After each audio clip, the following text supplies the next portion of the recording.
"Oh, Grandy," she whispered. "Why does this keep happening? Don't you have some strings you could pull?" As if on cue, the wind chimes she and her grandfather had made from flattened silver spoons tinkled above her head. She looked up, smiled wistfully, and pictured her grandmother bending God's ear just as intently as she had bent Grandpa's. "That's too much, Emmett," Grandy had often scolded, eyeing her husband's piled-high bowl of ice cream they'd made with the peaches they'd picked that afternoon. "It's not good for your cholesterol." "Oh, Millie," he replied, winking at his two little granddaughters. "We have fresh peaches only once a year. I'm sure a little extra ice cream won't kill me." "There's enough in that bowl for all of us," Grandy admonished.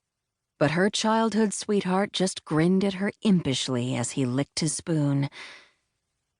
Macey and Maeve couldn't have loved their grandparents more. Some of their most precious childhood memories were of long summer days at their farm, helping with all the chores. So when Grandy died in her sleep one snowy winter night, leaving their bereaved grandfather to fend for himself, they all felt the loss keenly. And even now, almost 30 years later, that big ache had never lifted. Macey wished she could talk to her grandmother now. She would know just what to say. Grandy would pull Macey into a long hug and gently whisper it was all part of God's plan, that she'd understand someday. But the words sounded hollow when Macey said them to herself. She would never understand this. She and Ben just wanted to have a family. They wanted to fill their big Victorian home with the sound of giggles and the pitter-patter of little feet.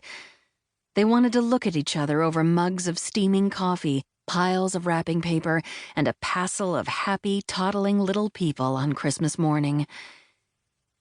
"Is having a family too much to ask?" she whispered. Macey heard Ben's pickup in their driveway and wiped her eyes.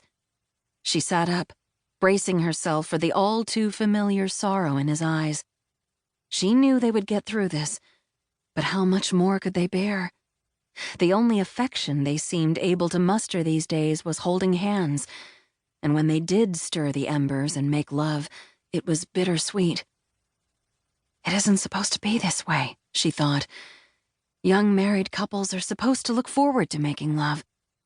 They're supposed to steal romantic moments when their kids aren't around, or laughingly try to be quiet when they are. They aren't supposed to be worried about what might happen.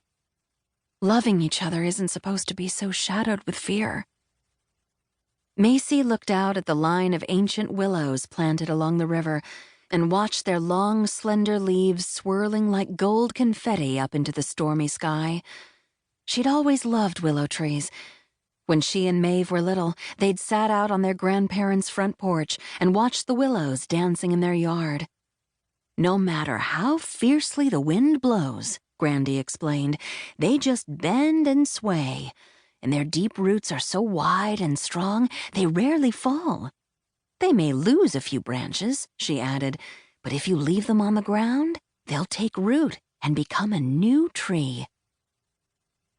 Macey watched the weeping willows now and pictured their roots winding deep into the earth, seeking moisture and life, while high above, their long, wispy branches danced with the storm. "Oh, Grandy," she whispered, "help me be more like a willow." 2. At the very moment Ben Samuelson parked his old Chevy pickup next to the house, the skies opened. Through the rainy windshield, he looked up at the dark sky and tried to decide if the cloudburst would pass or if he should make a run for it. He knew Macey was waiting, but he needed a minute to pull himself together. He'd left the job site so quickly, only waving to his crew as he pulled out, that he'd hardly had time to think about what had happened. Now, as he gazed at the house, he couldn't help but recall the hopes and dreams they'd had when they bought it. They'd been on their way home from North Beach when Macey had noticed a new real estate sign posted at the end of the long driveway. "Wow, Mrs. Latham's house is for sale. My mom used to run errands for her."